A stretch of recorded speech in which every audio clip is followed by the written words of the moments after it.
Hey guys, I am Deepali Agarwal and welcome back to my YouTube channel for my scholar. So last video में हमने देखा था recursion होता क्या है बेसिकली एंड किसी प्रॉब्लम को आपको रिकर्शन के थ्रू कैसे सॉल्व करना है। आज हम लोग देखने वाले हैं implementation of binary tree using link list. तो अगर आपको रिकर्शन का आइडिया नहीं है तो प्लीज़ आप जाके पहले इस वीडियो को देखिए, आपको नीचे डिस्क्रिप्शन बॉक्स में इसका लिंक मिल जाएगा। क्योंकि बाइनरी ट्री का इम्प्लीमेंटेशन देखने के लिए या फिर आपको बाइनरी ट्री से कुछ भी आगे हम ट्रैवर्सल पढ़ेंगे, ग्राफ पढ़ेंगे, तो उनके लिए हमें रिकर्शन का आइडिया होना बहुत ज़रूरी है। कैसे वर्क करता है रिकर्शन, ये चीज़ें हमें पता होनी बहुत ज़रूरी है। तो अगर आपको नहीं आइडिया तो जाके पहले वीडियो देखिए एंड देन आप इस वीडियो को कंटिन्यू कीजिए। एंड अगर आपको ऑलरेडी आता है रिकर्शन तो कोई दिक्कत नहीं है, आप डायरेक्टली इस वीडियो को देखना स्टार्ट कर सकते हैं। So let's get started with the video. Okay, so हम लोग बात कर रहे हैं अब बाइनरी ट्री इम्प्लीमेंटेशन के बारे में। तो जैसे कि अभी तक हमने पढ़ा था स्टैक, हमने पढ़ा है क्यू, हमने पढ़ा था, तो उसका इम्प्लीमेंटेशन कैसे पॉसिबल था using arrays and using link list. In the same way you can implement binary tree using arrays and using link list as well. But जैसे कि अभी तक हमने देखा है, जब हमने स्टैक पढ़ा, हमने क्यू पढ़ा था, तो वहाँ पर हमने देखा कि लिंक लिस्ट से इम्प्लीमेंटेशन करना ज़्यादा बेनिफिशियल होता है। लिंक लिस्ट के थ्रू अगर आप किसी भी डेटा स्ट्रक्चर्स को इम्प्लीमेंट करते हैं तो वहाँ पर जो इंसर्शन एंड डिलीशन के लिए टाइम कॉम्प्लेक्सिटी होती है वो रिड्यूस हो जाती है। ठीक है, तो इसलिए बाइनरी ट्री इम्प्लीमेंटेशन भी हम यहाँ पर देखेंगे यूजिंग लिंक लिस्ट। बट मैं एरे के थ्रू कैसे आप इम्प्लीमेंट कर सकते हैं इसका एक आइडिया मैं आपको देती हूँ। लेट्स सपोज ये हमारे पास एक बाइनरी ट्री है और हम लोग देखने वाले हैं इस बाइनरी ट्री का एरे रिप्रेजेंटेशन इन मेमोरी। तो देखिए कैसे मेमोरी रिप्रेजेंटेशन होगा। तो ये हमें पता है कि एरे जो डेटा हमेशा स्टोर करता है वो कॉन्टिगस मेमोरी एलोकेशन लेता है, एरेज, ये हम लोग पढ़ चुके हैं ऑलरेडी, राइट। एंड जो इंडेक्सिंग रहती है वो हमेशा 0 से स्टार्ट होती है। तो आपको जो सबसे important cheese in case of binary tree याद रखनी है वो ये है कि जो रूट नोड है उसका इंडेक्स होगा 0। तो यानी कि 0th इंडेक्स पर हमारे पास क्या आएगा, रूट नोड की वैल्यू आ जाएगी। ठीक है, अब बात आती है कि अब हमें ये कैसे पता चलेगा कि किसी भी नोड का left child and right child किस इंडेक्स पर जाएगा। तो इसके लिए हमारे पास फॉर्मूला होता है। अगर हम लेफ्ट चाइल्ड की बात करते हैं तो लेफ्ट चाइल्ड को सेव किया जाएगा 2i प्लस 1th पोजीशन पे, एंड जो राइट चाइल्ड रहता है वो सेव किया जाएगा हमेशा 2i प्लस 2th पोजीशन पे। Means i is the index of the node, or you can say the parent node, and then we are finding out the left child and the right child of that particular parent node। ठीक है, तो सबसे पहले हम इसी की बात करते हैं रूट नोड की। तो इसका इंडेक्स कितना है, 0 है। तो हम सबसे पहले पता करते हैं कि इसका जो लेफ्ट चाइल्ड है उसका क्या इंडेक्स होगा एरेज में। तो मैंने बताया आपको लेफ्ट चाइल्ड के लिए 2i प्लस 1, i की वैल्यू 0 है तो 1, यानी कि लेफ्ट चाइल्ड जो रहेगा b जो आएगा वो किस पोजिशन पे आएगा, किस इंडेक्स पर आएगा, 1 पे। तो यहाँ पर हमने सेव कर दिया b। अब हम बात करते हैं c के लिए। तो राइट चाइल्ड क्या है, ये a का राइट चाइल्ड है, a का इंडेक्स कितना है, 0 है। तो यहाँ पर हम क्या करेंगे, 0 पुट करेंगे तो 2 आएगा, यानी कि सेकंड पोजीशन पर, सेकंड इंडेक्स पर हमारे पास क्या सेव हो जाएगा, c सेव हो जाएगा। एक और एग्जाम्पल लेते हैं, हम लोग बात करते हैं अगर b के लिए बात करते हैं। तो यहाँ से हमें पता चल गया है कि b का इंडेक्स कितना है, 1 है। तो अब मुझे इस b के left child and right child की पोजीशन को फाइंड आउट करना है एरेज में, कि मुझे उस एरे में इसके लेफ्ट चाइल्ड को कहाँ पुट करना है एंड राइट चाइल्ड को किस इंडेक्स पर पुट करना है। तो कैसे पता करेंगे हम लोग, लेफ्ट चाइल्ड की बात करते हैं, i की वैल्यू कितनी है, 1। तो 2 × 1 + 1 इज इक्वल्स टू 3।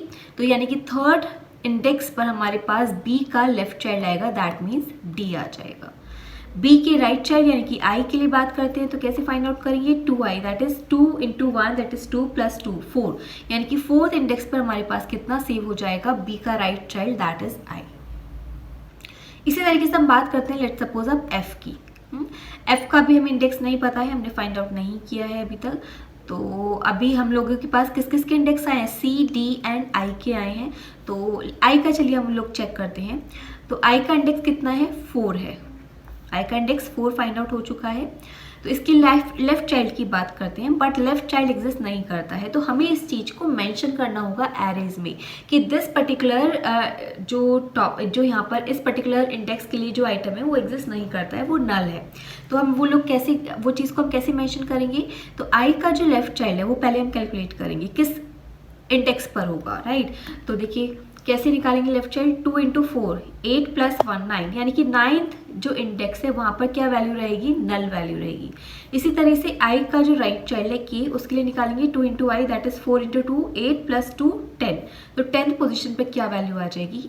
के वैल्यू आ जाएगी। आई गेस आप लोगों को ये चीज़ क्लियर हुई होगी कि हम लोग कैसे जो बाइनरी ट्री हमने बनाया है या फिर हम लोग बनाना चाहते हैं, डेटा को सेव करवाना चाहते हैं in the form of binary tree, तो वहाँ पर हम लोग left child and right child का यूज़ करके, ये जो फॉर्मूला है इनका यूज़ करके कैसे हम वैल्यूज़ को, आइटम्स को स्टोर करवा सकते हैं मेमोरी में यूजिंग एरेज। बट यहाँ पर मैं आपको गाइज इसका इम्प्लीमेंटेशन नहीं बता रही हूँ, क्योंकि इसका यूज़ जनरली, क्योंकि जब बाइनरी ट्री को इम्प्लीमेंट करने के लिए आपसे बोला जाता है या कोई भी आपके पास क्वेरी आती है, क्वेश्चन आता है, आपको प्लेसमेंट के टाइप में क्वेश्चन दिया जाता है बाइनरी ट्री का, तो you are suppose to implement it using link list. So हम लोग कहाँ चलते हैं? हम लोग चलते हैं लिंक लिस्ट पर डायरेक्टली। ओके, तो सबसे पहले हम लोग देखते हैं कॉन्सेप्ट। कॉन्सेप्ट क्या रहेगा अगर आप किसी भी ट्री को सेव करवाते हैं मेमोरी में using link list data structures.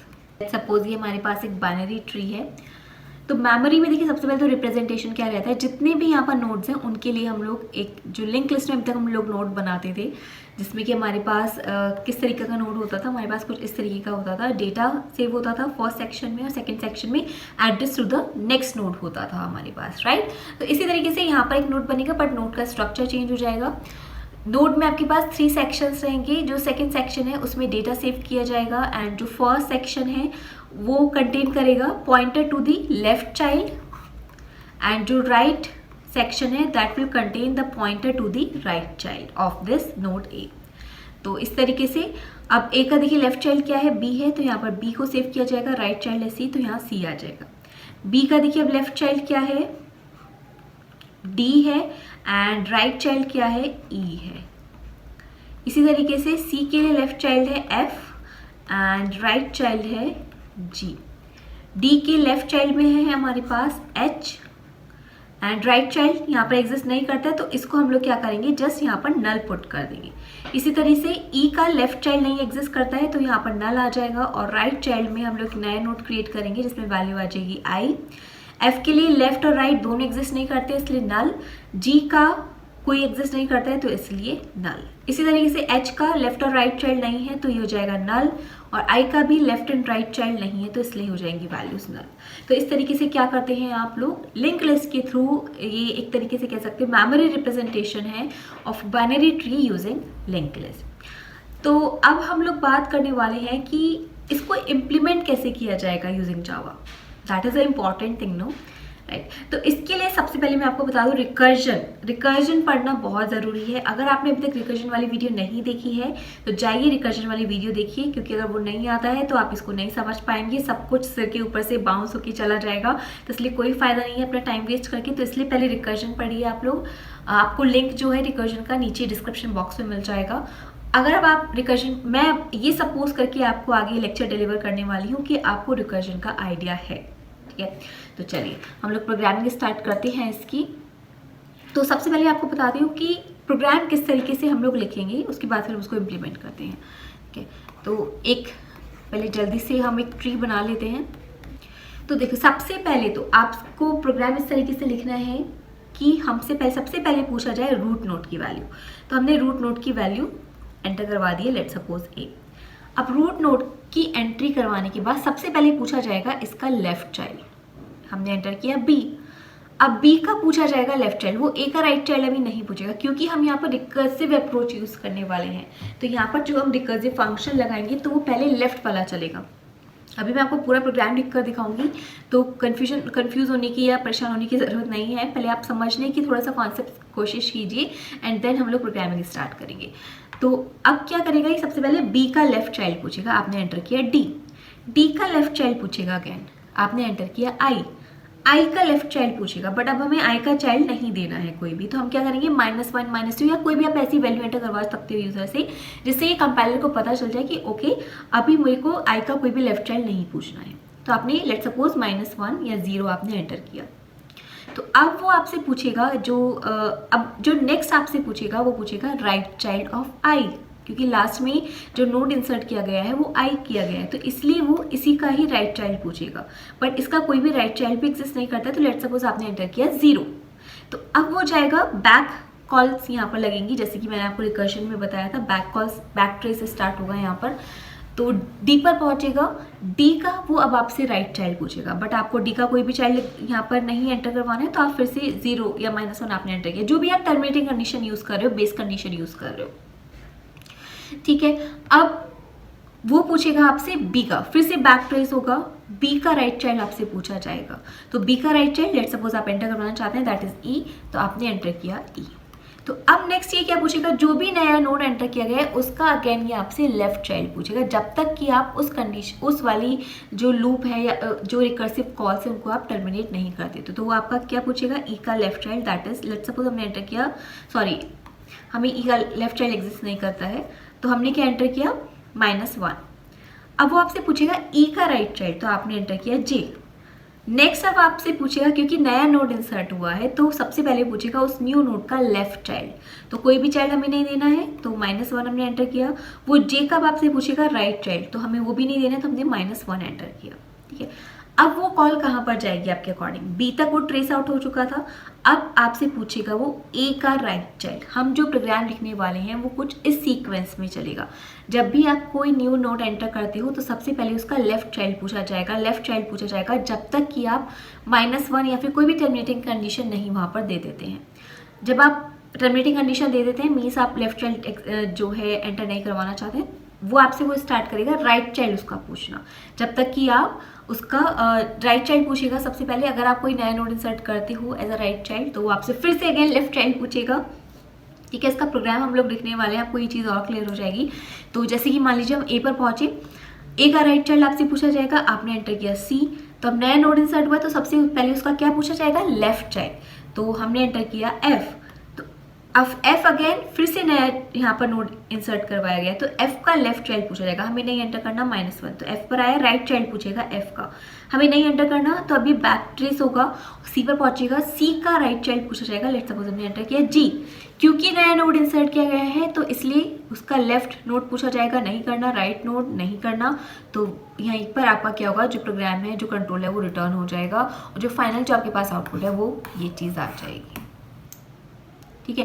तो अब हम लोग देखते हैं ये जो मैंने आपको पूरा प्रोसेस बताया है बैक ट्रैक का, ये सब चीज़ें इनको हम इम्प्लीमेंट कैसे करेंगे वो चीज़ हम लोग जल्दी से देखते हैं। सो यहाँ पर देखिए हमने बहुत ही सिंपल सा स्ट्रक्चर बनाया है प्रोग्राम का। तो एक ये क्लास है पब्लिक क्लास ट्री क्रिएशन, जिसमें कि हमने मेन फंक्शन को भी कॉल किया हुआ है, एंड इसके अलावा एक फंक्शन हम यहाँ पर बनाएंगे क्रिएट के नाम से, और आप कुछ भी नाम लिख सकते हो, वेरिएबल है क्रिएट के नाम से एक फंक्शन हम लोग यहाँ पर बनाने वाले हैं, जिसमें कि हम लोग यूज़र से सारी की सारी वैल्यूज़ लेंगे, एंटर करवाएंगे, ठीक है। और इसके अलावा मेन क्लास में हमने जो ये क्रिएट फंक्शन है उसको कॉल किया है। इसके अलावा एक और चीज़ यहाँ पर की है, क्लास नोड के लिए मैंने एक अलग से यहाँ पर क्लास बना दी है। आप चाहें तो इसमें ऊपर जो हमने ट्री क्रिएशन के नाम से जो क्लास बनाई उसमें भी आप इसको बना सकते हैं, बट इसको मैंने अलग से बनाया है ताकि आप मतलब जब हम अभी इसी प्रोग्राम को एक्सटेंड करेंगे, जब हम लोग ट्री ट्रैवर्सल देखेंगे तो वहाँ पर इसका यूज़ किया जा सके, ये एक्सेसिबल रहे उसको, तो इसलिए इस क्लास को मैंने अलग से बनाया है। इस क्लास में जस्ट क्या है, जब भी हम लिंक लिस्ट का प्रोग्राम पढ़ते हैं, जब भी हमने पुराने लिंक लिस्ट के प्रोग्राम पढ़े हैं तो आपको ध्यान होगा कि हम लोग नोड बनाते थे, नोड क्रिएशन, जिसमें कि हमारे पास एक तो डेटा सेक्शन रहता था और एक हमारे पास एड्रेस सेक्शन रहता था।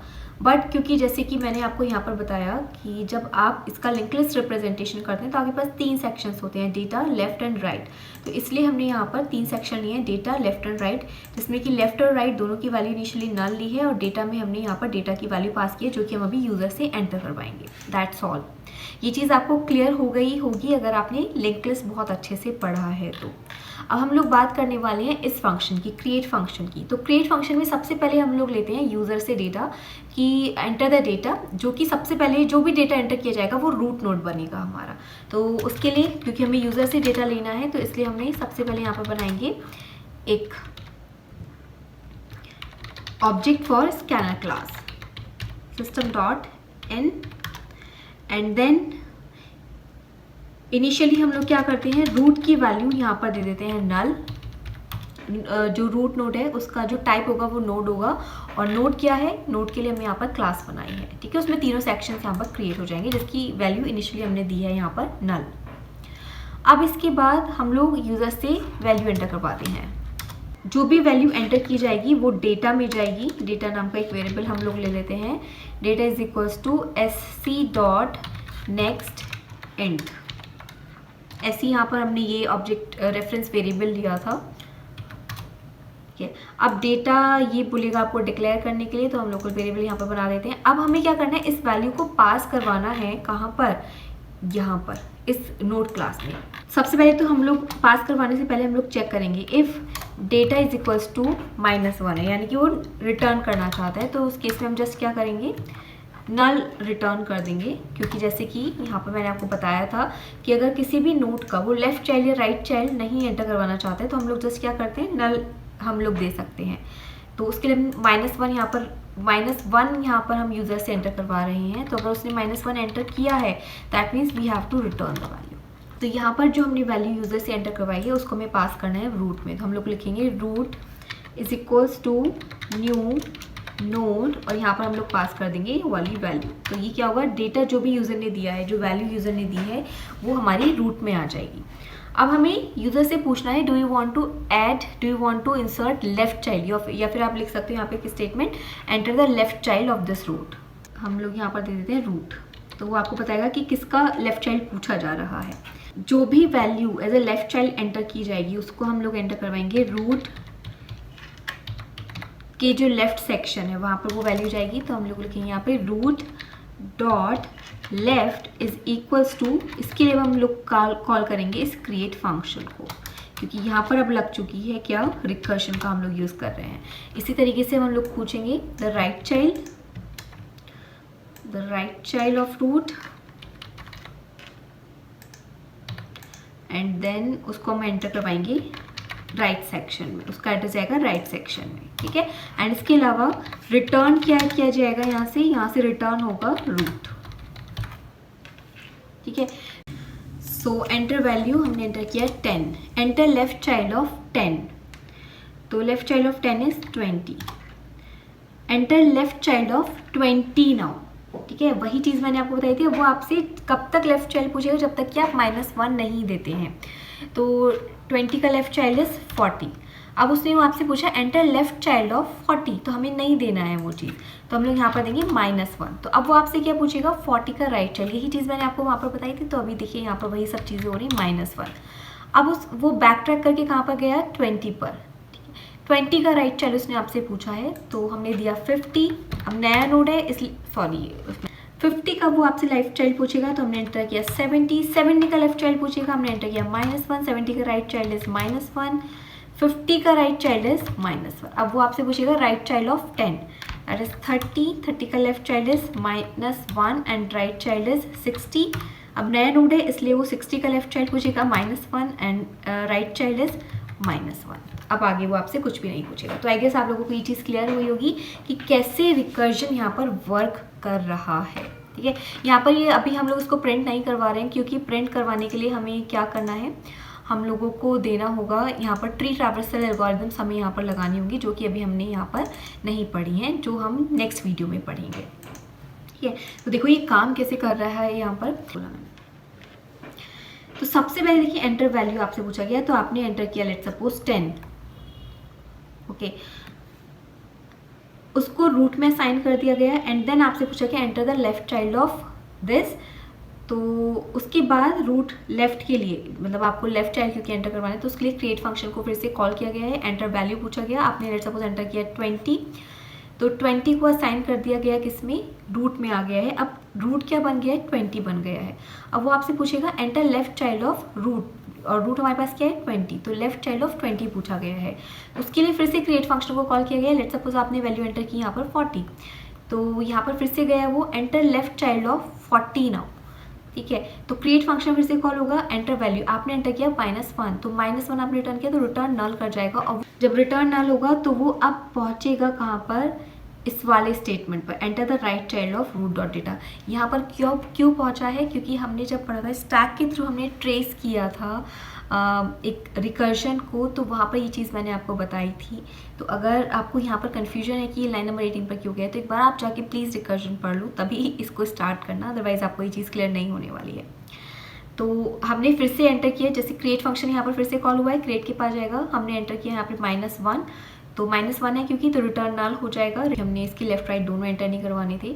अब ये जो पहुँचेगा ये पहुँचेगा 20 पर। अब ये 20 का आपसे पूछेगा यहाँ पर राइट चाइल्ड आपने एंटर किया, राइट चाइल्ड पूछा है, क्रिएट फंक्शन कॉल होगा, क्रिएट फंक्शन भी जाएगा, आपने एंटर किया 50, तो रूट अब हमारे क्या बन जाएगा 50, उसका लेफ्ट चाइल्ड पूछा जाएगा, लेफ्ट चाइल्ड आपने एंटर किया 70, क्रिएट फंक्शन के थ्रू फिर से क्रिएट पर जाएगा 70, क्रिएट फंक्शन कॉल हुआ है, आपने एंटर किया है 70 यहाँ पर, तो 70 अब रूट नोड बन जाएगा एंड देन 70 के लिए लेफ्ट और राइट आपसे पूछ जाएगा। इस तरीके से प्रोसेस आपका पूरा का पूरा चलता रहेगा, ठीक है।